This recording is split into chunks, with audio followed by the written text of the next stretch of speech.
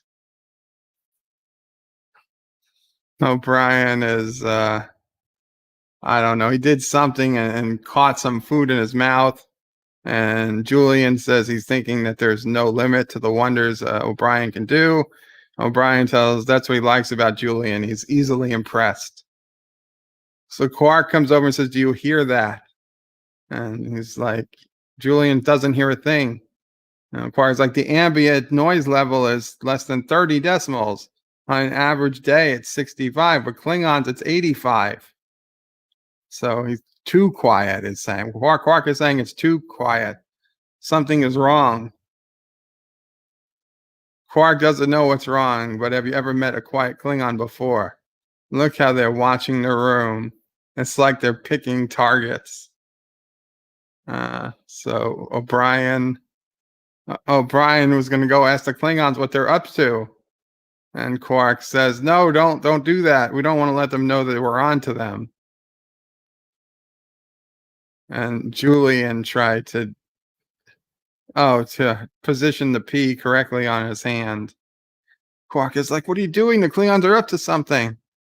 And Julian's like, the Klingons are our allies. Calm down. Quark says they might be your allies. They're not mine. And O'Brien's like, relax. If they're up to something, Captain Sisko will find out about it. And Quark says, yeah, but will they tell you? Tell him. Oh, Sisko asks Martok what he's doing here. Martok says, a valid question, but first let us make sure we are all who we say we are. And for the first time, we see the Klingon bloodletting to check that they're not changelings. Kira says, you think we're changelings? Martok says, what I think doesn't matter. The blood will tell. He hands the dagger over to Sisko, who goes ahead and cuts his own hand and drops the blood. And Martok, to be sure, smushes the blood around. And Kira goes ahead and does her blood too, just to make sure. He smushes that blood around. He tastes it, or he looks at it. He looks at it. He's like, they've been sent here to fight alongside our Federation allies against the Dominion. And Sisko says, I appreciate the gesture, but it's not sure it's necessary. Martok says the High Council thinks it is. Sisko says their relay station in the Gamma Quadrant haven't detected any Jem'Hadar activity in months. And it says, but nevertheless, when they get here, they will come. And when they do, we will be ready for them. Now we see Jadzia with two guys, Trill men, coming out of a massage parlor. And if she asks nicely, do the same. We got Jadzia in a bathing suit, Kira in a bathing suit. Kira is not interested because he's not real. He's a puppet made out of holograms, light and matter. And Jadzia is like talking to them like they're real people. Kira's like, what are you afraid? Afraid I hurt their feelings? And Kira said if they're ever on Trill, she'll visit them. But this isn't Trill. It's not the Rhodesian baths. None of it's real. Kira's apologizes. She feels silly. Dax is like, you should feel silly. It's what the holosuite's for have a good time. All you have to do is relax and use your imagination. Kira says she doesn't have much of an imagination. Dax says, of course you do. Everybody does. Didn't you play make-believe when you were a child? He's like, I used to make believe the Cardassians used to stop killing Bajorans and just go away. You walked right into that one, Dax. You walked right into that one. Kira says she had never had much use for her imagination, which is bullshit. She needed imaginations to figure out how to kill Cardis. You need imaginations to fight as a terrorist. So Dax says for her underdeveloped imagination, she prescribes a strict exercise regimen starting immediately. So Kira says she'll give it a try. She'll give it a try. She'll try the Trill guys. And we got some birds of prey. We got Klingons walking around. Rock Solid says, can Bird of Prey be off key when he both hits all and none of the keys in music at the same time? Josh Street says, Bird of Prey, that is the same Martok that says Hail Karoga, so it's fake. And Josh Street says, Bird of Prey, don't you mean fake Martok? No, that was the legit Martok at this point. So Garak is having lunch with Odo. And so Odo's explaining that both the cup and the liquid are extensions of Odo, so he can drink the liquid, reabsorb it, and then refill the cup. He's just saying he can give the illusion that he's sharing the dining experience, but he can never let go of the cup. If he lets go of the cup, it's just going to melt. So he's asking, Garak's asking Odo if he's heard any news from Cardassia. Odo says not since they sealed their borders. Garak has heard things, but very alarming things, rumors of uprising. He used to have friends. He can't get through to them, one or two.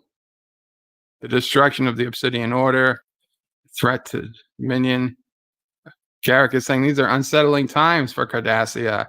Odo says they're unsettling for everyone. He says, but if he hears anything, he'll let him know. He'll appreciate it. And we see a couple of Klingons hassling Morn, wanting to inspect Morn's stuff. I want to know what Morn does on the station.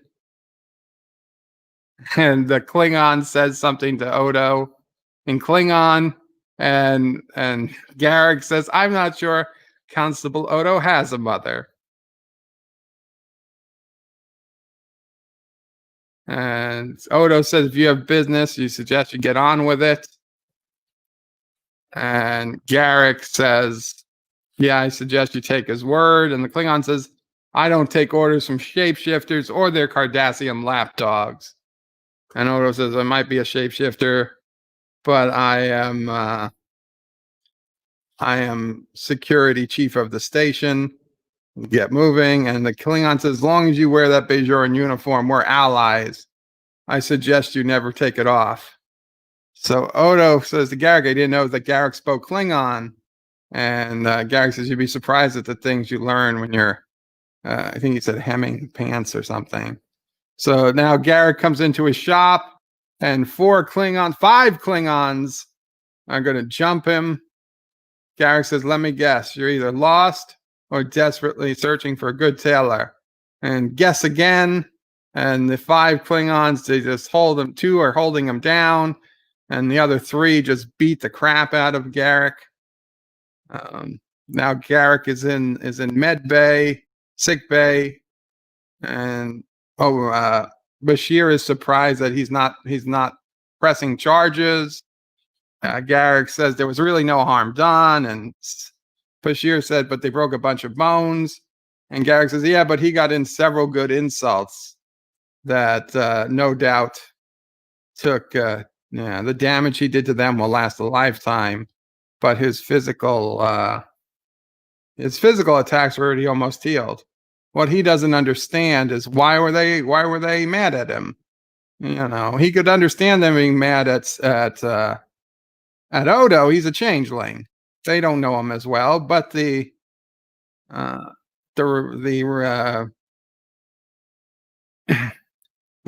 and the Cardassians, they've always gotten along, except for one little 18-year war. So Garak says, maybe they just didn't like me. And Bashir says, impossible. Garak says, you're right, as always. They must have mistaken me for somebody else.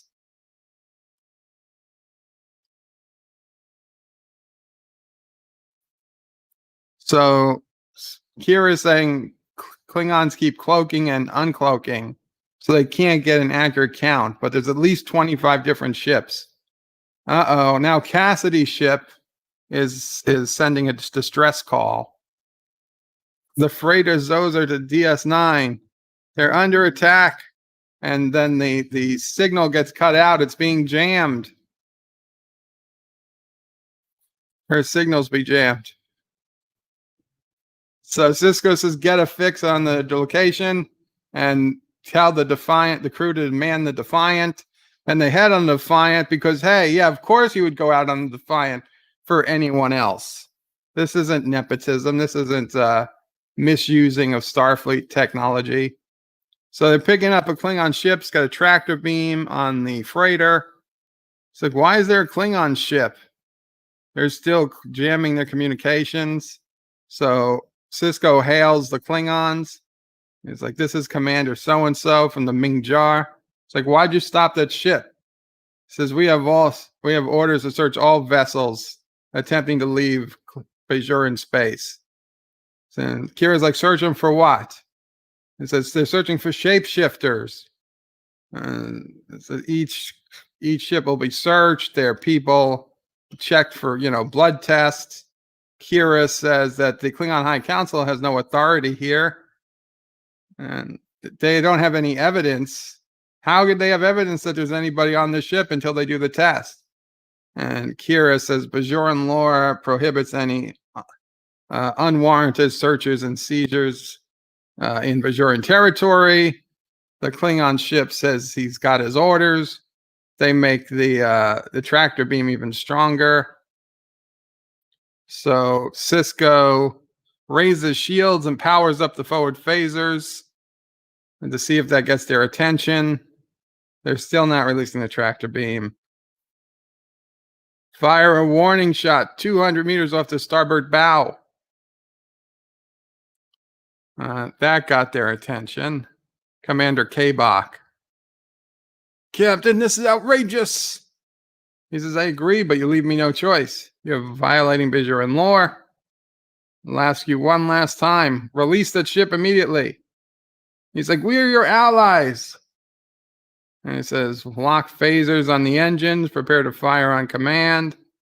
Kira says, phasers ready. The Klingon gives a command. And he says, okay, he lets them go. But he says, Gowron will hear of this. And they're getting a hail from the Zosa. It's Captain Yates. Put her through. Captain, I don't know what you said to those Klingons. Must have been good. He asks if everything is good. She says everyone is fine.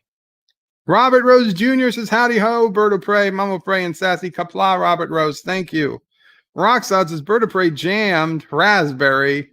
Only one man would dare give Sisko the raspberries. Lone Star! So Sisko and Cassidy Yates have a second goodbye moment or a first goodbye moment. I don't know. But Cassidy's on her way. So now the Klingon task force is withdrawn to just outside Bajoran territory in unclaimed space. So yeah, now that they're in unclaimed space, there's nothing anybody can do about it unless they try to search a Federation or Bajoran vessel, which they haven't done. General Martok is here to see, and Martok comes in, puts the dagger down, says "Savat," and leaves. He didn't want to talk to Sisko at all. And so now Dax, the Klingon expert, has to come over and say what's going on. It's Commander K-Box. He says, why did he give it to me? He's letting you know K-Box dead. Martok probably had him executed for disobeying orders. And so Sisko saying, so our next confrontation with the Klingons is not going to be resolved so easily. And he's asking for any suggestions. And Dax says, the longer the Klingons are here, the worse it's going to get. Whatever Sisko decides to do, we better do it soon. And Sisko said, Curzon told him once, in the long run, the only people who can really handle Klingons are Klingons. Get me Starfleet command. And that was when my hairs are still, my hairs are standing on edge. Can you see that? I feel like Joe Biden. My hairs are standing on edge. And we see Worf.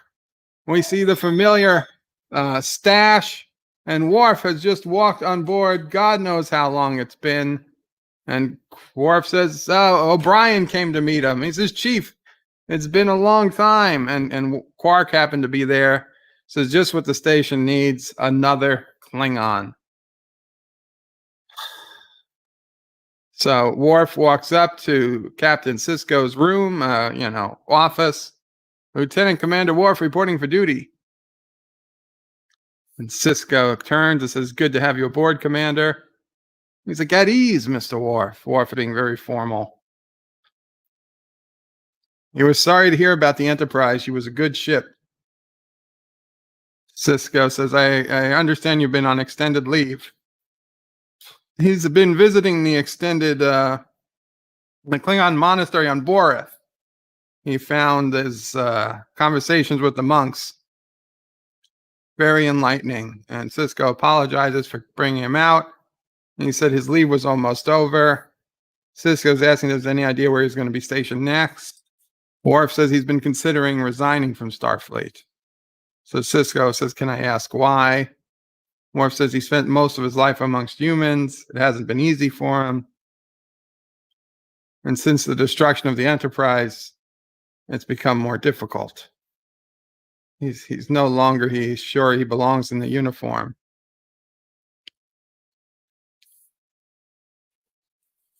Joseph says your follicular erection is visible through your shirt. Great. So Sisko says, if you don't want to take this assignment, I understand. And Worf says, thank you, sir, but until I resign, I intend to do my duty. So Sisko says, I assume you read my brief. And Worf says, yes. And Sisko says, I can't help but think that Martok isn't telling me the whole truth. Like there's something he's not telling me. So Worf says, then I will find you some answers. And Sisko says, good.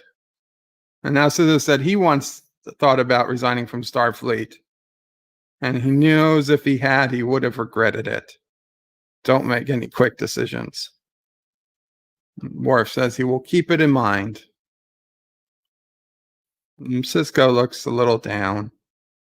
Joseph says, Bird of Prey, do you think Worf found on Borath Vok and Laressa? No, there are no time crystals. Not in this universe. So Quark says, let me guess, Klingon blood wine. He says, prune juice, chilled. And Quark breaks up laughing. Prune juice. And he realized Worf isn't joking. Worf is looking around, and then O'Brien calls him over. O'Brien and Julian, he introduces Worf to Julian. He's asking Worf if he's ever played darts. Worf says, I don't play games. And O'Brien's like, it's like poker, but with pointed tips. He said, think of it as target practice. See, the object is to throw that dart and hit that board over there. Aim for the dot in the middle. And Worf throws it all the way through the board. It goes. I mean, it didn't hit the center, but it wasn't too bad. Oh, so now Dax and Kira are dressed as, I don't know, princesses. And Lancelot kissed her. She punched out Lancelot, and Lancelot kissed her, even though she was playing a married woman. And Julian is introducing them. And this is Kira, our first officer. And so Worf looks at her and says, "Nice hat." She realizes she's wearing this giant hat. And Kira's like, "I don't usually dress like this. We were in the holosuite." Worf's like, "So I gathered." He said, and there he goes to Dax. Like, "You used to be Curzon Dax." She's like, "And I don't usually dress like that either." I said, "Curzon's name is an honored one amongst his people." She says something in Klingon, and he laughs. He looks at Julian. He says, "I suppose so." And now a bunch of Klingons came in and demand blood wine for Morn. So Kira asked Dax, what did she say to him? And Dax says it loses something in the translation. And Martok's son, Drax. We'll never see him again. So he said, "You're a Drax, son of Martok. I'm Morph, son of Moog." And he starts the fight. And Worf takes his dagger. That's an ultimate sign of disrespect. And Worf's just keeps some other Klingons away. Dax says he's good. O'Brien says, "What I tell ya." They're all quite impressed with Worf. Worf's taking out his mek'leth now. And a picture of him and his son, Alexander. He's putting it up on his, table in his quarters. Somebody's coming in. It's Martok. "I've come for my son's Ducktalk. Give it to me, or I will take it from you." He says, "Now that you are here, I have no further need of it." And he just hands it to Martok. He says, "You've robbed my son of his honor just to get my attention." He says, "You cannot take away what someone does not have." So you're saying my son is without honor. I'm saying your son is a coward and a liar. Martok says, "And what of his father?" Worf says, "It remains to be seen." "Tell me, what have it done to earn your disrespect?" Said, "The misdeeds your troops have committed speak for themselves. Attacking a Cardassian tailor, detaining and searching ships in neutral space without warning or provocation, and you executing one of your commanders because he refused to fire on a Federation ship." Martok says, "Whatever we've done is in the best interest of the Empire." And Worf says, "You must think me a fool to make your lies so transparent." Martok is like, "I don't wish to quarrel with you, Worf." And Worf says, "Nor I with you. The House of Martok is an honored one with a proud tradition, but I must know why you are here." He says, "I'm here under the authority of Gowron. I'm carrying out all his orders. That should be all the explanation a Klingon warrior needs." So you forget, I'm not only a Klingon warrior, I'm a Starfleet officer, and Starfleet deserves an explanation. Martok says they will get one soon enough. Until then, know this. My mission will determine the fate of the Klingon Empire. Interfere, and you risk destroying us all. Yes, good Klingon dialogue, not that crap from Discovery. Wow. I tried to fake a Sisko Klingon accent, and I almost hurt myself. Oh my God. So Worf is doing his exercise program, fighting some skull aliens, and Jadzia just walks in on the holodeck program. Worf gets it. Jadzia says you shouldn't drop your left arm. And no, it's not his program. It's Jadzia's program. He was surprised to see a Klingon exercise program. So Worf says, "You mean Curzon's?" And Dax says, "No, I mean mine." So she calls for 2 batleths and says, I thought you might be tired of fighting holograms. Worf said it would not be a fair match, and Jadzia says, I'll go easy on you. So Worf says, defend himself. He takes the first swing. Jadzia is defending herself fairly decently. But Worf is Worf. Come on. There's no real battle here. Jadzia says, I hope you're not holding back because I'm a woman. If it makes it easier, think of me as a man. I've been one several times. He was holding back. And he gets the batleth out of Jadzia's hands and then knocks her on her feet with the batleth, drops her down. She says, takes it that the conversation with Martok didn't go well. Worf says he wasn't forthcoming, and he's not the only one. He tried to contact Galron, Emperor Kales, even his brother, who sits in the High Council. No one would speak to him.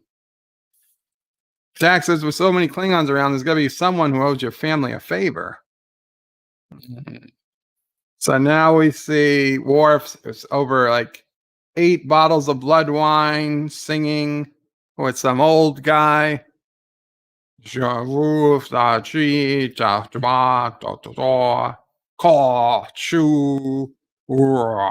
they're laughing. And they headbutt each other. Your father and I used to sing that song when you were just a small boy. Did I ever tell you how your father saved my family's honor during our blood feud with the House of Doras? Many times. It's a good story, and you tell it well, says Worf. Your father was a great warrior. My family owes him everything we have. I wish there was some way I could repay him.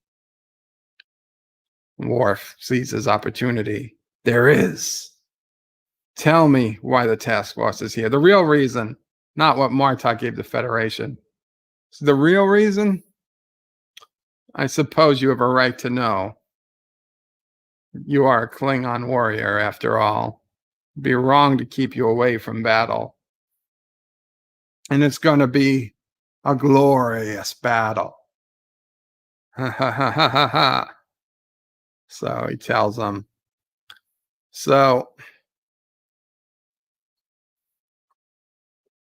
Worf is on the promenade trying to think about what he should do. Odo comes over and says, it all seems simpler from up here. Worf says, if you're looking to start a conversation, look somewhere else. He would prefer to be left alone. Odo says, that may be, but you can't stay up here forever. Sooner or later, you're going to have to talk to Captain Sisko. Whatever it is you found out about the Klingons, he should be the first to know. Worf says, you've been spying on me. Odo says, as chief of security, it's my duty to observe the inhabitants. Since your arrival, we've transmitted an average of 5 messages a day to the Klingon homeworld, none of which got a response. Then last night, you met with a Klingon officer in your quarters. Since then, you haven't sent a single message.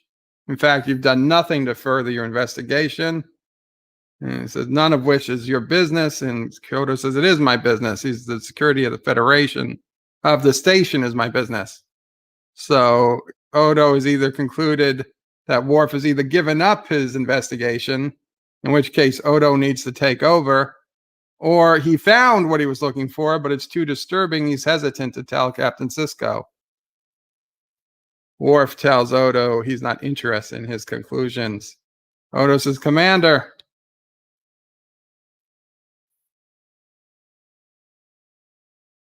I just wanted to say I understand what you're going through. I've also had to choose between duty and loyalty to my people. And Worf says, I've read your Starfleet security file. Odo says, frankly, I don't care what choice you make, but you owe it to Captain Sisko what side you're on before it's too late. And enjoy the view. Josh Street says, we demand season 5, episode 6, which I believe is Little Green Men. Oh, we're a little bit away. Worf comes walking past Ops. O'Brien's like, what can I do for you? And it's like, I need to see Sisko. So now Cardassia. Why would the Klingons want to invade Cardassia? So Worf says, according to his source, the Cardassian government's overthrown. Civilian government is taken over. But the Klingons are convinced that the civilians could not have overthrown Central Command without help. So by taking over the Cardassians, they think they're protecting the Alpha Quadrant from the Dominion. So Sisko contacts Dax to contact Martok, says he needs to talk to him immediately. And Sisko tells Worf, I know this hasn't been an easy assignment, but it hasn't, but he knew the day would come again when he'd be forced to choose between the Federation and the Klingon Empire. And Sisko says, you don't have to make that choice just yet. There's no need for you to be there when he confronts Martok.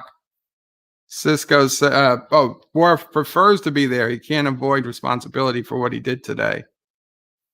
So we get a nice United Federation of Planets background. Martok says, I must compliment you on your intelligence. One day you must tell me how. And he looks over at Worf. Sisko says, how I got it is important. Martok looks at Worf. I think it is. And so will Gowron. Sisko says to Martok to call off the attack. And Martok says, and what are we going to do? Stand by and let the Dominion take over the Alpha Quadrant? He says, you have got no proof. You've got no proof that the Dominion took over Cardassia. He says, the change in government's all we need. And he says, well, what if there are no changelings? And Martok says, well, that would be unfortunate for the Cardassians. So the Federation is not going to join. They're not going to participate in unprovoked invasion of Cardassia. So Martok says, then the glory will be theirs alone. The Federation Council has informed Gowron that if the attack goes forward, it will jeopardize the treaty with the Klingon Empire. So Martok says, we have no risk to antagonize your people. Says they'll call off the attack. Martok says he'll consult with Gowron. He'll have his decision within the hour. And he gives a scorned look at Worf, who doesn't give the pleasure of looking him back in the face.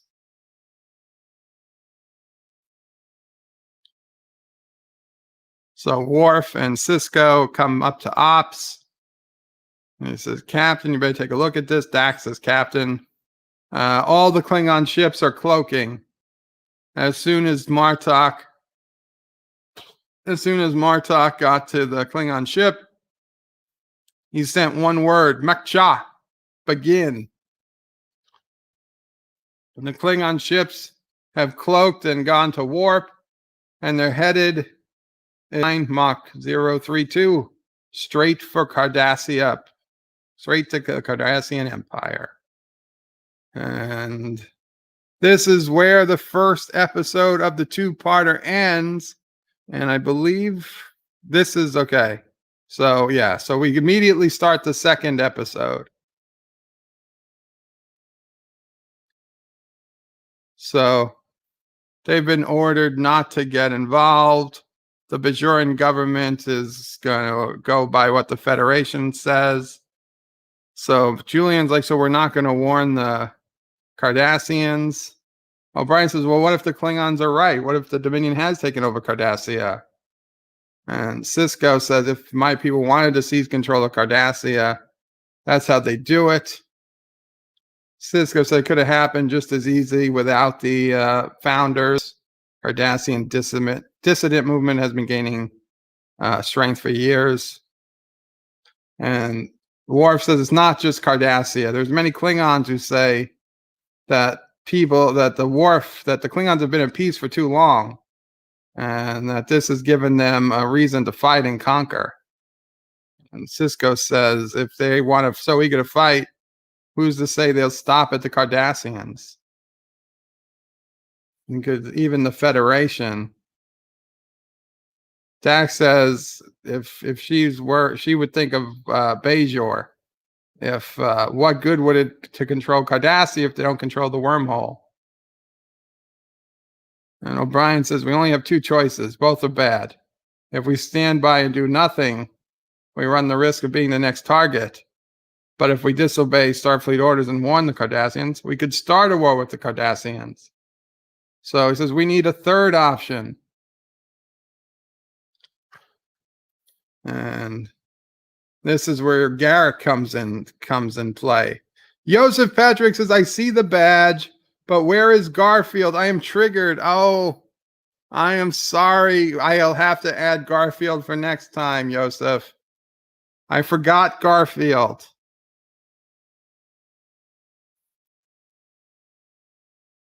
Hello,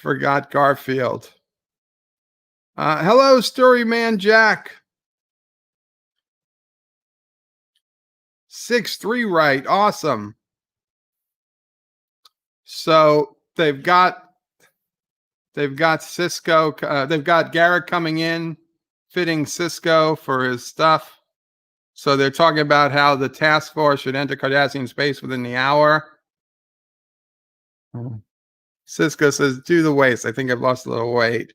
And Garak says, thank you, Kevin. I think I have everything I need because he knows what this was.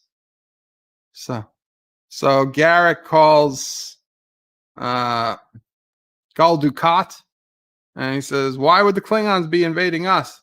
He says, according to his sources, because the Klingons think that the founders have taken over Cardassia. Dukat says, you've got to talk to Sisko. He's got to find some way to stop the Klingons. Cardassia has enough trouble. He says, what? You're having trouble keeping civilians in line? Dukat's like, how would you know that? And Garak says, well, since the fall of the Obsidian Order, keeping people in line isn't as easy. He says, yeah, it's a shame for the Obsidian Order. I guess there'll be no demand for your services anymore. Looks like you'll be hemming dresses for the rest of your life.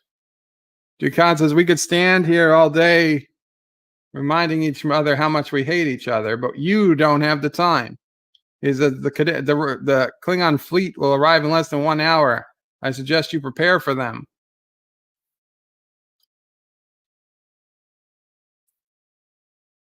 So Kira says, based on outlying transmissions, the outlying colonies were overrun almost immediately, but they hit some more resistance as they got inside.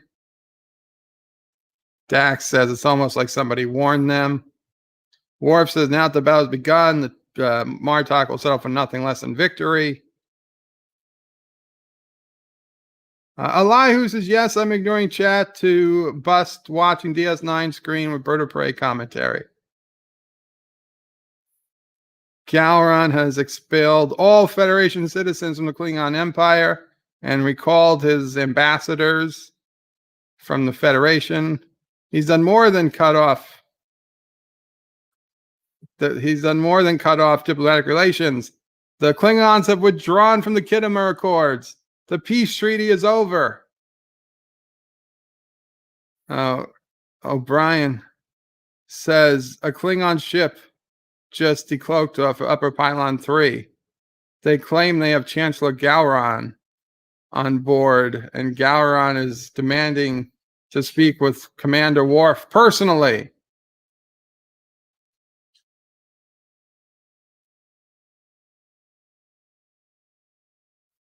Chancellor Gowron. Worf. Gowron from TNG. Worf. It is good to see you again. He is so happy. I always said that uniform would get you into trouble one day. Worf says, it seems you were right. But I do apologize for my action. And Gowron's like, it's okay. You did what you thought was right. Even though you may have made some enemies, I assure you I'm not one of them. Worf says, I'm glad. Your friendship means much to me. Gowron says, and yours to me. It has been too long since you last fought at my side. Now the time has come again. We'll do great deeds in the coming days. Deeds worthy of song. You want me to go to Cardassia with you? said, what better way to redeem yourself in the eyes of your people? Come with me, Worf. Glory awaits you on Glendacia. Oh, he's so tempted. Worf is so tempted. He should go. He should go. He's like, why do you stand there like a mute to block? You have a chance for glory. All you got to do is take it. And Worf says, if there's any glory to be run, it'll have to be yours alone. You cannot come with him. So of course you can. It's where you belong. He said, no, he can't abandon his post. He's like, you no longer have a post. You have no business on that station. No business wearing a uniform. And he says, Worf says, I've sworn an oath of allegiance. And Garak says, to the Federation. What good is your word if you give it to people who won't lift a finger to help, save, help Klingons that are shedding blood for their own good? And Worf says, it's not what I owe you, it's what I owe myself. He says, Worf, son of Moog, gives trust to himself. And Worf says, I do owe you a great debt. But he would give up his life for Garak. But invading Cardassia is wrong and he doesn't support it. And he's like, Worf, I've always considered you a friend and an ally, says Garak. And because you are a friend, I'm giving you one last chance to redeem yourself. Come with me. Worf again says he cannot. Just think about what you're doing, Worf. You turn your back on me now. For as long as I live, you will not be welcome in the Klingon Empire, anywhere in the Klingon Empire. Your family will be removed from the High Council, your land seized, your house stripped of its titles. You will have nothing. It's harsh. He will say, Worf says, accept my honor. Oof. And Garak says, so be it. Wow, didn't even consider his brother. Star Trek Nitpicker says it was awesome when Roddenberry updated the Klingons to be allies, and awesome when they became enemies again. Yes, it was.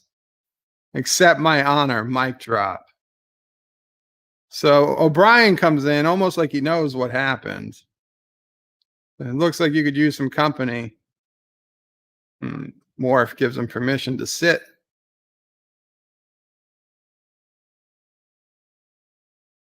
I really appreciate the old O'Brien Worf, old friends thing. So Worf says, do you remember the time they rescued Picard from the Borg? O'Brien says, yeah, how can I forget? It was touch and go for a while. And Worf said he never doubted the outcome. There was nothing we couldn't do, and O'Brien makes a joke except keeping the holodecks working right. It was a bad joke. Worf has decided to resign from Starfleet. O'Brien says, resign? What are you talking about? Like, I've made up my mind. It's for the best. And he says, I know how much you miss the Enterprise, but I'm sure they'll be building a new one soon. Worf says, it's not going to be the same. The Enterprise he knew is gone. Those were good years. But now it's time to move on. And O'Brien says, and do what? And Worf is like, I don't know. He sounded like Data. I don't know. I do not know. He thought he'd always return to Klingon Empire, but that's impossible now. So O'Brien's like, all the more reason to stay in Starfleet. Worf says, this uniform will only serve to remind me how I disgraced myself in the eyes of my people. He supposed he could get on a Nebulite Alliance, the Nebulite Alliance cruiser. He's like, that's a long way. What about your son? Says O'Brien. And Worf says, Alexander is much happier living with his grandparents on Earth than staying with Worf. One thing is certain. The sooner he leaves Deep Space Nine, the better. His continued presence is only a liability to Captain Sisko. So Quark comes running up to Chief O'Brien. Did you hear that, Chief? 72 decimals, music to his ears. O'Brien says he liked it better when it was quiet. Quark said, if you want quiet, go to the Replimat. And he's like, Quark says, I'm really glad we got rid of all those Klingons. They look at Worf. And he's, oh, present company excluded. And Worf gets up insulted. And O'Brien's like, got to hand it to you, Quark. You really know how to make your customers feel welcomed. And Quark says, what do I care? All he ever drinks is prune juice. So Sisko can't accept Worf's resignation at this time. Worf doesn't understand. What further use could he be? Sisko's like, I'm not sure yet. But as long as the fighting continues between the Klingons and the Cardassians, he needs Worf here on the station. Worf says, if you think that's wise. And he's like, I don't know if it's wise or not. But I do know you're a good officer. And right now he needs every good officer he can get. Kira comes running in. They just got word from Bajoran intelligence. Klingons have broken through the Cardassian fleet. They are 52 hours away from reaching Cardassia Prime. Since if the Klingons have returned to their old ways, they will occupy the Cardassian homeworld, execute all government officials, and install an imperial governor. Dukat, Sisko says they was trying to reach someone in the civilian government. And Dukat says you were speaking to a new chief military advisor to the T'Paka Council. Does that mean you've turned your back on Central Command? He says as a Cardassian military, he's pledged to serve the legitimate ruling body, whoever it may be. So Sisko says, in other words, you saw which way the wind was blowing and switched sides. Dukat said it seemed like a good idea at the time. Sisko says, you got to get those council members out of there. And Dukat says, I'm open to suggestions. He says, if you can get a ship to these coordinates, I'll get a ship and escort you out of there. He says he's touched. It's a very generous offer by saving the members of the T'Paka Council. He's like, forget the speech. Just meet me. He says if the Klingons try to stop him, he'll be there to reason with them. He doubts the Klingons will fire on a Federation ship. Dukat doesn't share his optimism, but he doesn't have much choice, does he? Josh reads his Bird of Prey in DS9 in this episode foreshadows the E in the movie First Contact. Kinda. I mean, we know that they did say they were going to be building another one soon, meaning that there was more TNG coming. So Sisko says he knows Worf wants to be out of uniform, but right now he needs Worf with him. Now, they're on the Defiant, or they're headed to Defiant. He's telling the chief to double check all their new systems. They may need them. And he suggests he sends some of the population down to Bajor. Kira wishes he was going with Sisko, but Sisko needs her on the station. So they're splitting up the main crew, and Cassidy Yates is back. She's glad she caught him before he left. When did he get back? Just less than an hour ago. Jake told me you're about to go off some kind of mission. The Defiant leaves in a few minutes, and you can't tell me about it. He says, I'll be back in 4 or 5 days. She's like, she's leaving tomorrow. Our timing hasn't been too good, says Sisko. Cassie says, no, it's been terrible. She's not even sure when she'll be back. Well, he says, make it soon. Kiss her, kiss her, kiss her. Oh, you didn't kiss her. Come on, there they go. There they go. The first heterosexual kiss on television, if I'm not mistaken. What? The first black heterosexual kiss on television. I think so. I mean, don't quote me on it, but I'm pretty sure.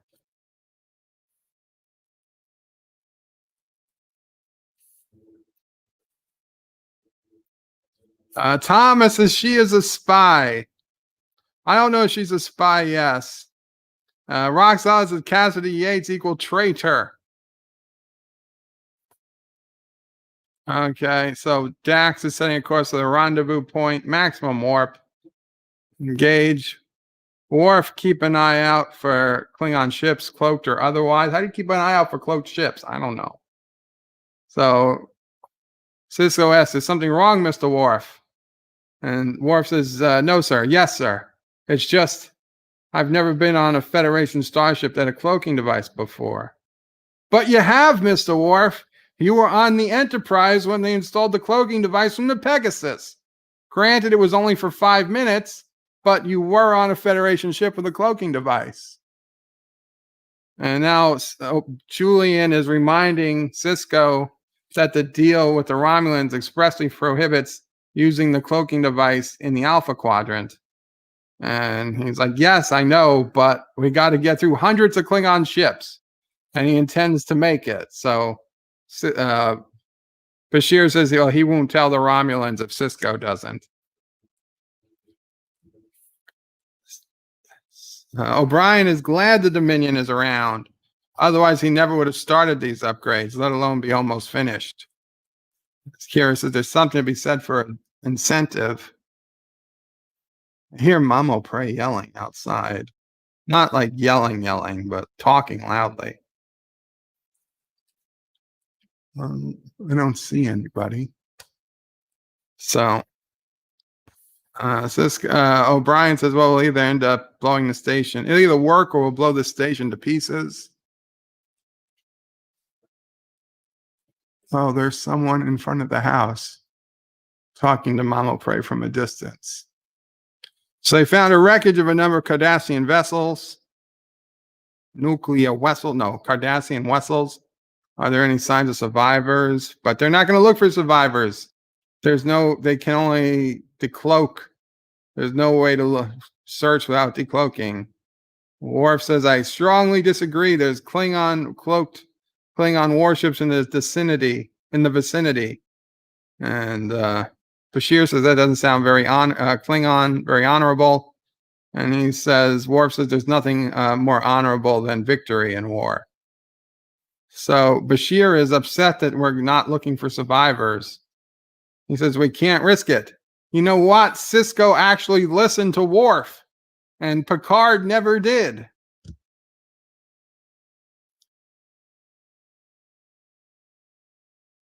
Thomas is Bird of Prey. Second time she asked a question about what is going on. Yes, it's true. They've detecting weapons fire. 3 Klingon birds of prey attacking a Cardassian vessel. They're getting a distress call from Gul Dukat. They need help. They're taking heavy fire. They're in visual range on screen, maximum magnification.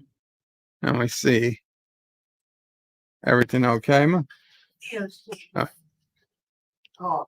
Okay. So, what are his orders? It's come down to this. Benjamin, Dukat's ship isn't going to last much longer. What do we do? Arm quantum torpedoes. Drop the cloak and raise shields. We're going in. Dun, dun, dun, dun. Wow. That's it. That's it. They're headed in. They're about to kick ass. Red alert. Worf, transmit a priority 1 signal to Klingon ship. Tell them to break up their account and stand down immediately. Message sent. And he finds it highly unlikely that Klingons will heed their warning. They've been fired on by the lead bird of prey. And Sisko says, I see your point. Shields are holding. Attack pattern Omega. Target their engines. So they're attacking. Incoming message from the Cardassian ship. We got 1 bird of prey spinning out of control. Dukat says you're nearly Cardassian in your punctuality. Who said fire phaser? Dax said fire phasers. Dax is making the command decisions on how to fight this. Said their engines are gone, their shields are down, and they have no weapons to speak of. So we'll beam them over. He's like, you have to drop your shields to use the transporters. Sisko says, let me worry about that. We got, looks like one dead person on the bridge already.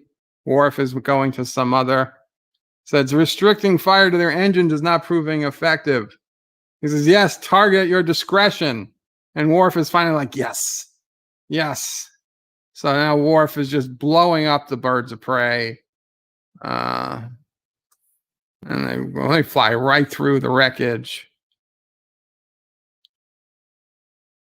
So another Klingon ship is decloaked, a Vorchek class attack cruiser. They're like, stand by to beam aboard survivors. So the big Vortech attack cruiser is shooting the Defiant from behind. So Sisko to Bashir, prepare to receive casualties and have security standing by. Have our guests undergo blood screenings. And Worf says blood screenings. He's like, just in case the Klingons were right. Worf has a suggestion. They put on a tractor beam so they are out of the range of the primary weapon of the Kovork attack cruiser. The modulator tractor beam is deflecting some of the tractor fire so they can last now. They've lowered shields. They're beginning emergency transport. I mean, they are still getting shot at.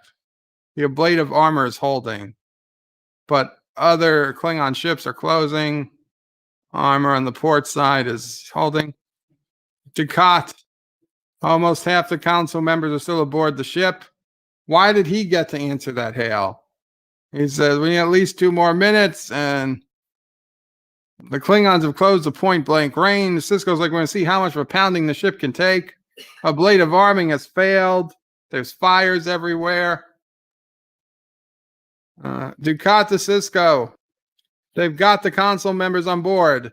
F everyone else on the ship. They're just going to have to die. The cloaking device isn't working. Set course for DS9, maximum warp.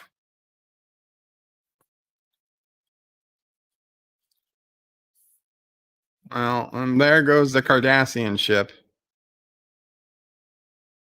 At least they still had warp drive.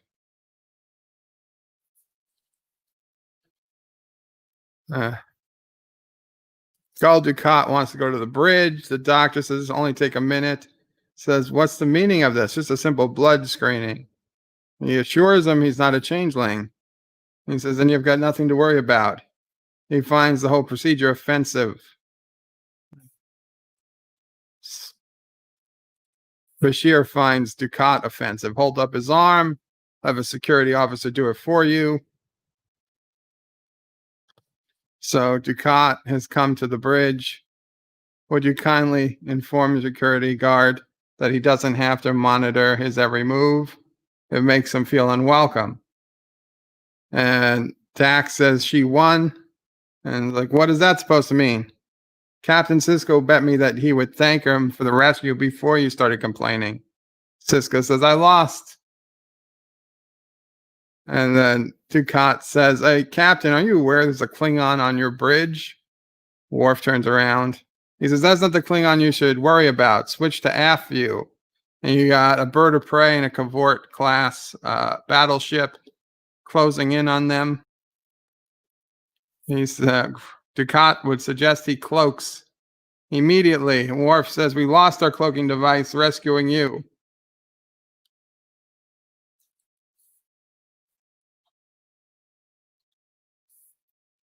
Dee Myers says, Qapla, bird of prey, sorry I'm late. How's the whole family? Family's good.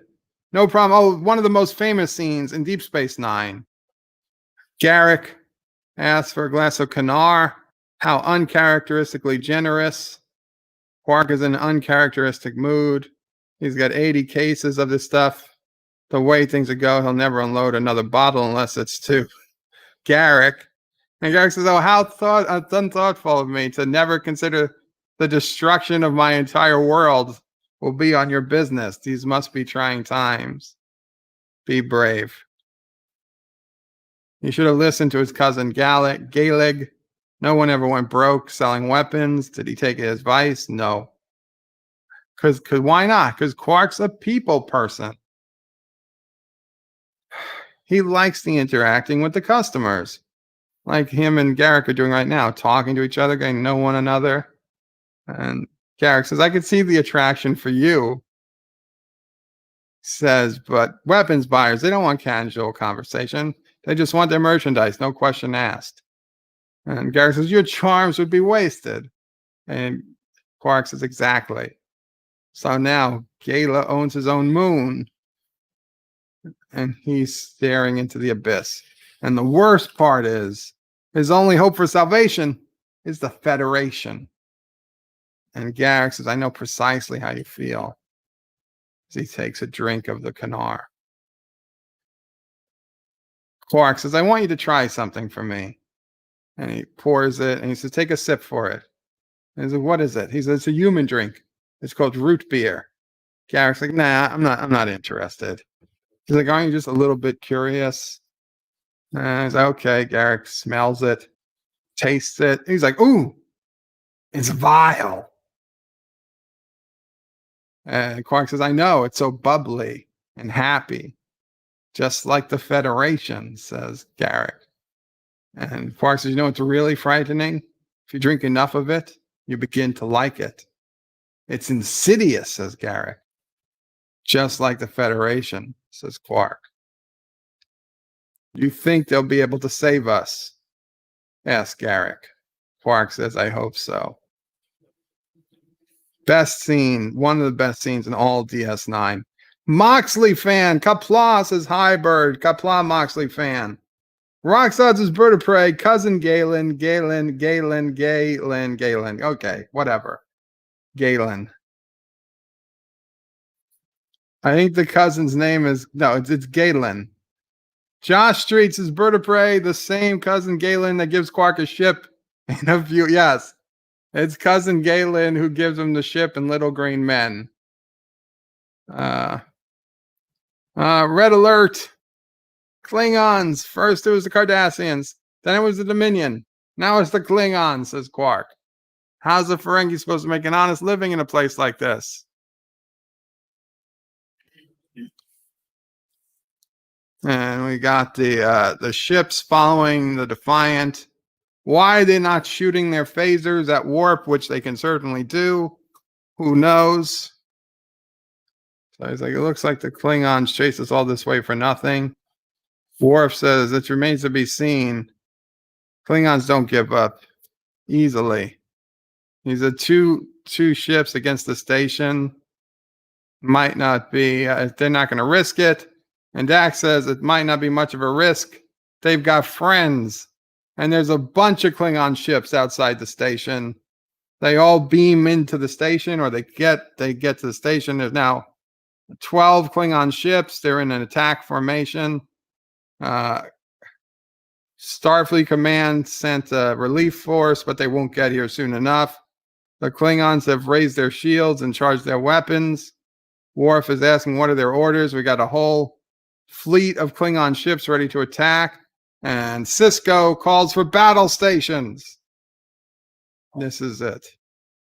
So now, Bashir is saying, remember, Klingons prefer to use their knives and batleths in close combat. So we're going to be looking for stab wounds, blood force traumas. Keep calm. Do the best you can. Report to your post. He's telling all his doctors and security people.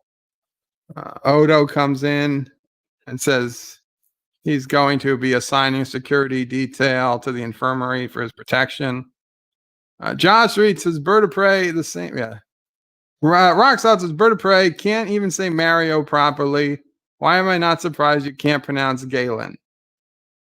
Thomas Potts says Bird of Prey, do you think they should have had the Defiant fight in the battle? Probably. I mean, I guess so. So Odo says he doesn't want Bashir to count on his blue uniform protecting him. And Bashir tells Odo to also be careful. He suspects there's more than one Klingon that would thinks slaying a Klingon would be get him a statue or something. And Odo says if a Klingon was to slay me, he'd expect nothing less than an entire opera. Quark's not going to any emergency shelter. He's going to defend it with this. Is going to hit him with a box. No, it's his disruptor pistol he used to carry in the old days when he was carrying on a Ferengi freighter. He thought he was the chef's cook. That's right. Everybody on the ship was a food critic. If the Klingons try to get through these doors, they'll be ready for him. And it's a note from Rom.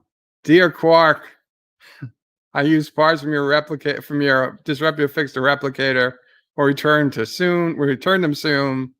Quark says, I'll kill him. And Odo says, with what? So a bunch of people evacuated the station. We got security guards all over the promenade, armed with phaser rifles. Garak went to seek out another great quote. He wanted to make sure the council members were safe, and Dukat says, Dukat's concern is motivated strictly by patriotism. And it says, the sacrifices he was willing to make to save him. He says, why don't you go back to your tailor shop and sew something? He says, because if the Klingons do invade the station, you may just need his help. And he takes out his phaser. Who would have thought the two of them would be fighting side by side? So he says, just remember when you fire that thing, you aim it at a Klingon. Garak says, I'll try to keep that in mind. And then there's 2 Federation security officers behind them as backup. They're giving out weapons on the promenade. They're receiving a transmission from Martok. Captain, I demand you surrender the Cardassian council members to us immediately. And Sisko said, they're not founders. We tested them. You were wrong. And Gowron comes out from behind Martok. He says, that's of no consequence. The only thing that's important is that it's better for the Alpha Quadrant that Klingons are in control of Cardassia. He says, surrender them or we will take them by force. And Sisko says, you're going to risk a war? And Gowron says, history is written by the victors. Martok says, the lives of everyone in your station is at risk. Sisko says, we've had more than a year to prepare this station for Dominion attack. He's like a toothless whatever, trying to frighten them with their raw. He said, this old cat is not as toothless as you think. We've got 5,000 photon torpedoes ready to launch. If you don't believe me, feel free to scan the station. That's what they told the Cardassians in the first episode. And it's like, this is an illusion created by Thoron fields and uranium shadows. Says it's no illusion. We shall see. It was an illusion in the first episode. The Cardassians, there's no way they could have gotten it. So he said, today is a good day to die in Klingon.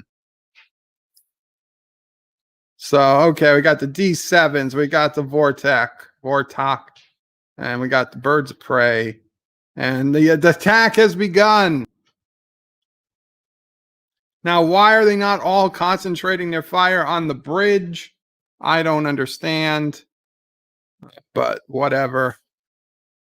They're readying even number of photon launchers. Why weren't they ready to begin with? They should have been out already. They shouldn't have waited for them to start firing. And why just the even? Why not all? It's like they purposely want to make it more exciting. So they are now shooting off dozens of torpedoes.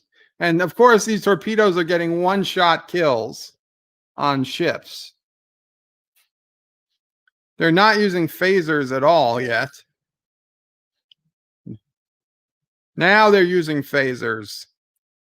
Now they're shooting phasers. Now the phasers are doing damage. Oh, one of the best shots in the whole series. Klingons coming over the ship, the station. 8 Klingon ships destroyed. He's trying to contact Gowron. Gowron's not responding. They've given you your answer, Captain, says Worf. Weapon stations fire at will. Now they're just shooting at every Klingon ship they can find. Ba ba ba ba ba boom. Oh, now there goes a D7. Pow. Now they're shooting at the Klingon flagship. There are ships exploding all over. They're talking in Klingon. Jiach. Aktakta. They're leaving. They're leaving. Oh, no, they're not leaving. They're attacking more. They're attacking the bridge, finally. They've disabled 2 of the shield generators. They're beaming on board. We got Klingons beaming on with batleths versus security officers with phasers. And I guess, okay, some of the Klingons have disruptors, but they beam on and they're able to take out 3 or 4 of them before one gets off a shot. So now they're Klingons all over the station. People are dying all over. Oh man, that guy fell down. Odo is fighting off Klingons in hand-to-hand combat. Odo has still never used an actual gun. And Bashir shoots a Klingon in the back who's attacking. And Dukat is shooting at Klingons as they come in. And Dukat is fighting one hand-to-hand combat. Garak says an interrogation chamber is much more civilized. Kira is fighting hand-to-hand against Klingons. She gets stabbed in the side, but she still manages to disarm a Klingon before she falls to the side. Worf is in a hand-to-hand combat with multiple Klingons. He did a great move where he just stabbed somebody who was behind him without even looking. O'Brien's about to get his head chopped off when Worf comes in and stops him. Sisko's using a batleth to fight. Dax is using a batleth to fight. Dax bests these Klingons. So Sisko and Dax are still awake, and Worf are still up and on their feet. They're looking around. There's a ton of people, dead Klingons everywhere. Kira is badly injured. O'Brien was knocked out, but he's back up. He says, get the shields back online. Sisko says to O'Brien, get the shields back online. Major says, Sisko asks Kira how she's doing. She said it's not as bad as it looks. So Sisko asks Odo, how's it going? Says they got Klingons on Pylon 3. They seem to be contained for now. We've got a cluster of warp signatures approaching. They thought it was Klingons. Oh, it's Starfleet. 6 starships led by the Venture. They'll be there in 10 minutes. He says, contact the Navok. Maybe now they're be in the mood to talk. Captain, your shields have been weakened. Your station boarded. More Klingon ships are on their way. Surrender while you can. Sisko says, I don't think so. My shields are holding. Your boarding parties are contained. And my reinforcements are close on yours. You're facing a war on 2 fronts. Is that what you really want? Worf says the Empire is not strong enough to fight both the Federation and the Cardassians. Martok says, we will not surrender. Oh. Sisko says, this is exactly what the founders want. Klingons versus Cardassians, Federation versus Klingons. The more we fight each other, the less chance we have against the Dominion. Worf says, consider what you do here. Kahless himself said, destroying an empire to win a war is no victory. And Gowron says, and ending a battle to do something is no defeat. To save an empire is no defeat. Martok is like, we can still win. So what are you going to do? And Gowron says, it is we who will stand down. Martok is pushing to keep attacking. Gowron says he doesn't intend to hand victory to Dominion. Halt their advances, but let your people know. The Klingon Empire will remember what has happened today. You sided against us in battle. And for this, we do not forgive or forget. Sassy does not forgive or forget either. The Klingon ships have powered down their weapons. O'Brien says it's over.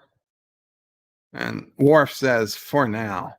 And we get to see some big-ass Federation ships at the station. It looks like a Galaxy class, a few, what are those guys? Excelsiors.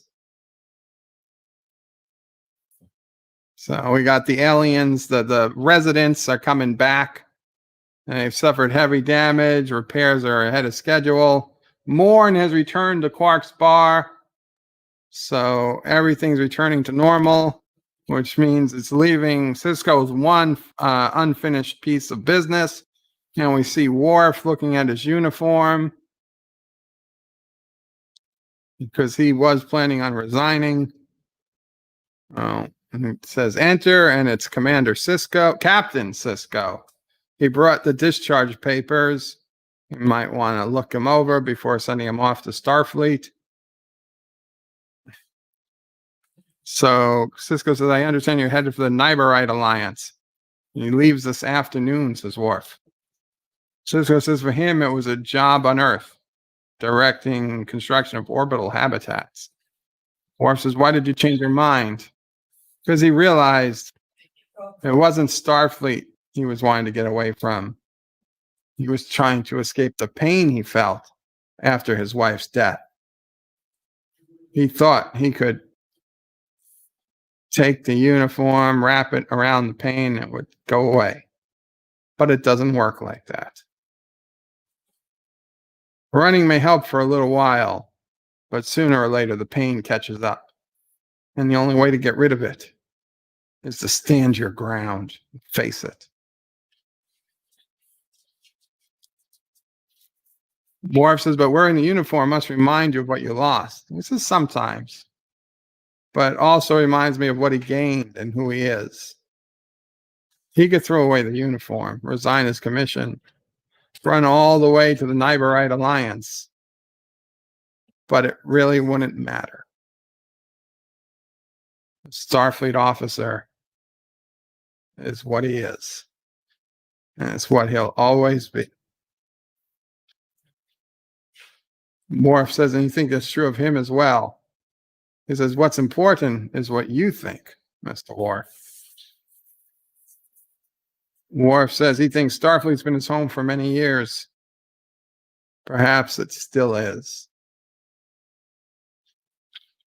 Sisko says there are starships out there in need of good officers. In fact, the captain of the Avenger is a friend of his. If he wants, he can talk to him, see if he has an opening for a lieutenant commander.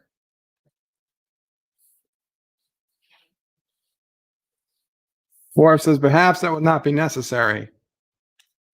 And we see Worf in Command Red again for the first time since the first season of The Next Generation. Lieutenant Commander Worf reporting for duty, sir. So Sisko says, you all know our new strategic operations officer. And he's giving, shaking everybody's hand. They're all saying congratulations. They're telling Worf to assume your post. O'Brien tells him he looks good in red. Worf says it feels good. but I've got a lot to learn about command.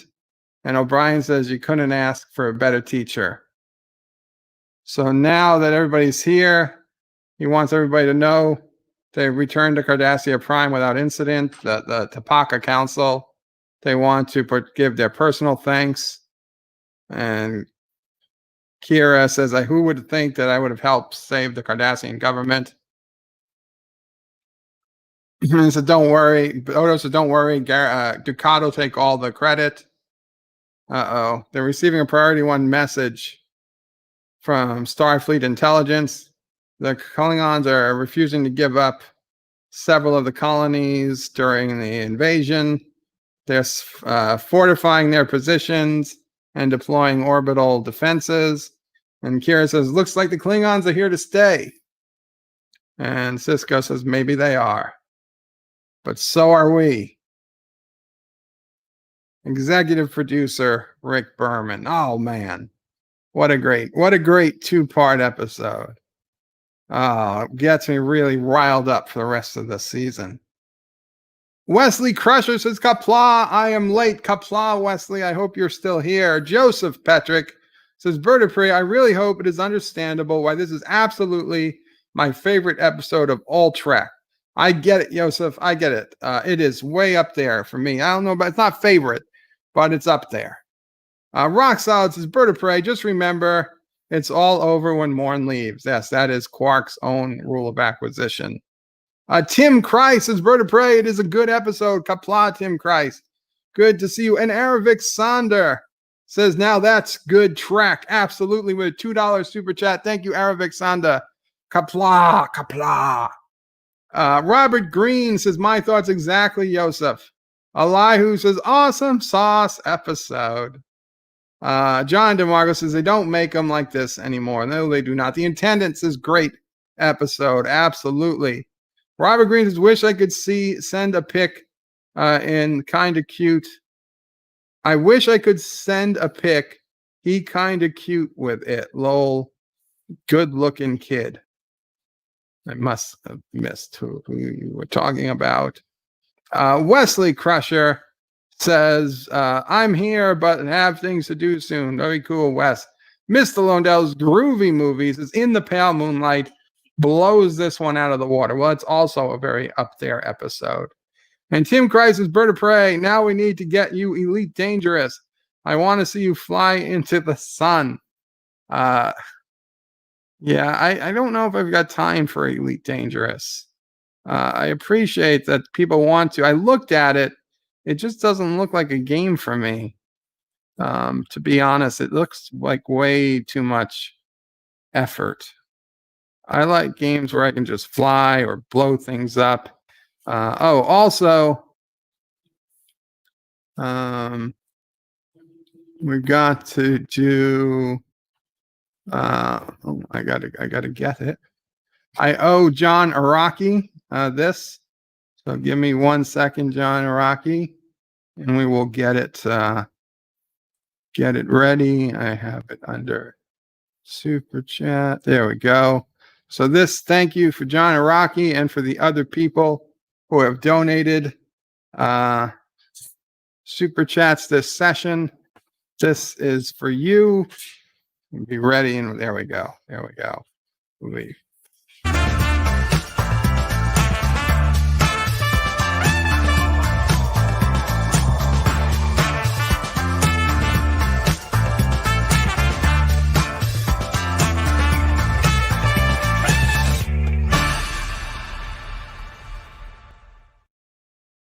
There you go. Kissing Dax. Josh Reed says, Bird of Prey, if only Sisko would have let the Klingons do what they wanted to do to the Cardis, then we might not have got the Dominion invasion of the Federation, and Klingon space and the Maquis would still be around. You know, it's a tough call, but if the Cardassians really folded on this first move, they might have prevented the invasion.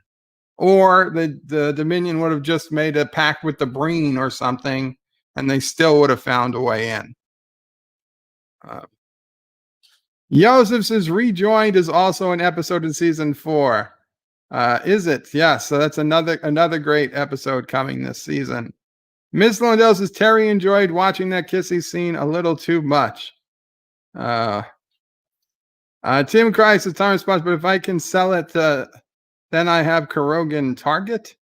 Elihu says University of South Carolina believes most potent chemical found in cannabis, THC, could be effective at treating some potentially lethal COVID-19 complications. Of course they do. Of course they do. Scientists think THC, cannabis will treat anything.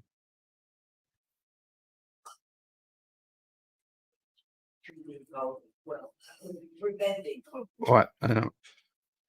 Oh.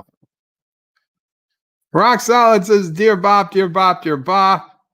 Mama Prayer reminds me that there's also apparently an article that says breast milk can also help prevent COVID. Just in case that's an option for any of you, I guess. Latest health update, says Elihu. I know it's a real article. I'm just saying what use is that to my audience? Tim Christ says, WTF, did he just jump my chat? Did I miss your chat, Tim? I'm sorry, the chat is jumping. Tim says, Bird of Prey, oh, you can do whatever in it. I started doing courier missions, making simple cash, and upgraded. Lol. Okay, I got distracted there. Sorry about that, Tim. Thank you. It just, I don't know. I'll look at it again, Tim. I'll look at it again.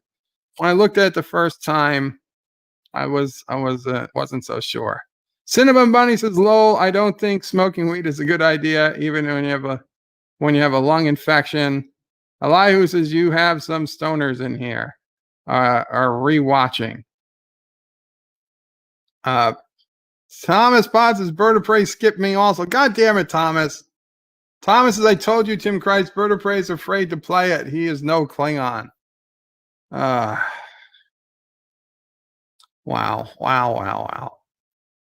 Okay.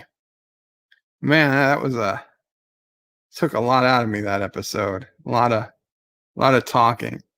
Roxanne says, Bird of Prey missed the hidden message in that Dear Bop. Dear Bop, no, Joe Biden. Bird of Prey supports Joe Biden. Wow, rock solid. Cinnabon doesn't believe in edibles. They're a myth. Edibles are a myth. Okay, well, I know I'm not supposed to be talking about drugs on YouTube, so we'll move the conversation along from there, because I can already tell, not that it really matters, but it's going to be demonetized.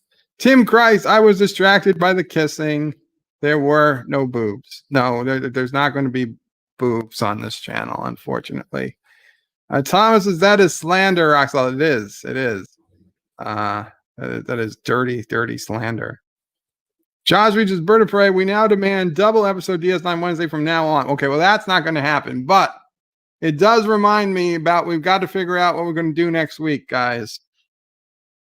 So Anti-Tracker, as you may or may not know, is going to be streaming from 1 p.m. Eastern until like midnight to watch all of Star Trek Discovery Season 1 with Life with Matthew on his channel, while doing a fundraiser to raise money for his 3D printer. And if he reaches a certain goal, he will be eating the 9,000 whatever hot gummy bear that Darren Wagner purchased for him. And Life with Matthew apparently has a gummy bear too. And so does Joshua. So I think they're all going to eat the gummy bear if they reach the certain number amount of money. Anyway, Cinnabon Bunny with a $10 super chat. Thank you so much, Cinnabon Bunny. Greatly appreciated. You didn't type anything, Cinnabon. Did you not want to say anything? LDG says there are blue spots. I know. You guys are gonna make me Never gonna live down the blue spots. Josh says, if you want boobies, you need to go to the Bird of Prey Triple X channel. No, there was no such thing as the Bird of Prey Triple X channel. The attendance is yes, double episodes. No. Tim Cry says, you mean besides the host in the bed? Oh boy. No, there's not going to be any more double episodes unless they were aired as double episodes, which means maybe the last episode. I don't remember which other ones were aired as double episodes. But no, we've got to. Yeah, Tim says you couldn't pay me enough to eat these gummies. Exactly. I mean, maybe at like some ridiculous amount of money, I would eat it, but not for anything YouTube could pay me. I'll tell you that much. Not that I could raise from a YouTube stream. We're talking life-changing amounts of money. Okay, but so Anti-Tracker is going to be streaming through DS9. And frankly, last time I went up against Anti-Tracker and on a DS9 Wednesday, we had less than half the usual audience. And Anti-Tracker also asked me in advance if I would mind moving the stream time. So I said we'd try something. So here's what I figure the two options are.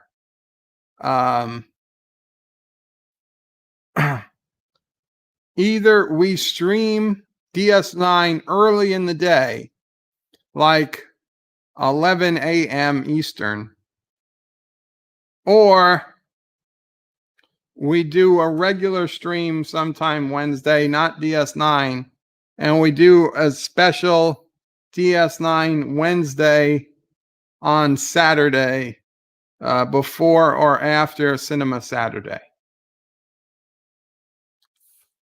I'm thinking we do it early on Wednesday. If people can't make it, they can always watch it later if they really want to. But it's... Oh, Mamo Prey wants to speak. Why don't I do it on Tuesday? Because it's DS9 Wednesday. Well, it's not DS9 Saturday. Cinnabon says, why not flip Tuesday and Wednesday? Genius! Mamo Prey and Cinnabon, your genius ideas. I didn't even occur to me that I could flip DS9 Wednesday to DS9 Tuesday. So next week and the week after, for 2 weeks, DS9 Wednesday is going to become DS9 Tuesday. So 6 days from now, we will be back here watching the third episode of the season, or the second, depending how you count it. And I believe it's The Visitor. And that's where we know what happens, where Jake grows old and Sisko is caught in subspace or something. Okay, good idea. So that's what we'll do. We will do DS9 Tuesday at about 5 p.m. Eastern, like we normally do. And we will do an early stream on Wednesday, maybe like an hour and a half before Anti-Tracker starts streaming. Just a general whatever discussion stream. We'll make fun of Anti-Tracker watching Discovery. And okay, so you know what? That sounds like a done deal. I think everybody will be happy with that. Yeah, okay. No 4 a.m. DS9. John DeMarco says DS9 versus Discovery is no contest. Not Ryan Johnson says double viewing of Crystal Skull confirmed. Well, I could watch Crystal Skull for the 13 hours Anti-Tracker is watching Discovery. And then if I raise more money than him, still have him eat the gummy bear? No, I'm kidding. I'm not going to watch Crystal Skull for 13 hours. Thank you, Cinnabon, Mamo Prey, Yosef. You all had to guess this good idea of switching Wednesday and Tuesdays. Ms. Lindell says, if I'm home from work, fine. I'll be watching DS9 stream to heck with Anti-Tracker's marathon of mediocrity. Cinnabon lulls. Thomas says, Bird of Prey, yet you complain when I say different days. Well, what day do you say, Thomas? Oh, he always says different days. Oh, that's right. You always say different days. The intendant says we could watch it now. No. No, I can't watch it now. I have to get the screen and everything set up. I have to make the screenshots. I have to get the stuff done. So we can't watch it now. But no, we will do it Tuesday. So yeah, for next week and the week after, DS9 is going to be on Tuesdays. I'll tweet it out on that day and whatnot. I'll remind people throughout the week, on Bed Life on Monday and on Cinema Saturday and stuff. I will remind people that Tuesday is going to be DS9 Wednesday. Not Ryan Johnson. This is 13-hour Crystal Skull viewing, double confirmed. Tim Christ says, what was wrong with my idea? Tim, I'm missing. You couldn't pay me enough to eat the gummies. What else did Tim say? Smiling. You mean besides the host in the bed? I was distracted by the kissing. Am I missing something, Tim Christ? You could share this. Oh, you could share the stream and one of you do 1 week and the other do the other week. Yeah, no, he's got to do it Wednesdays because he works Tuesdays and Thursdays. So it has to be Wednesday for him, which I understand. He's got a crappy schedule. Joseph says, like I typed it and everybody else gets the credit. It's unfair. I'm sorry, Joseph, were you the first one to type it? So the Joseph Mamo Pray Cinnabon, you guys all said it about the same time. Josh Street says this Friday, DS9. No. There's not going to be a 48-hour DS9 marathon. The intendant is lolling at not Ryan Johnson. And Elihu says nerd news. Miss Marvel series has found its lead man. Valani of Marxham, Ontario, will play Qapla Khan versus aka Miss Marvel, a Pakistani American teen. What? Has found its lead. Why do you say man, not man? L man? Oh, Iman. Is that a name? Iman Valani of Markham. What the fuck, Ontario?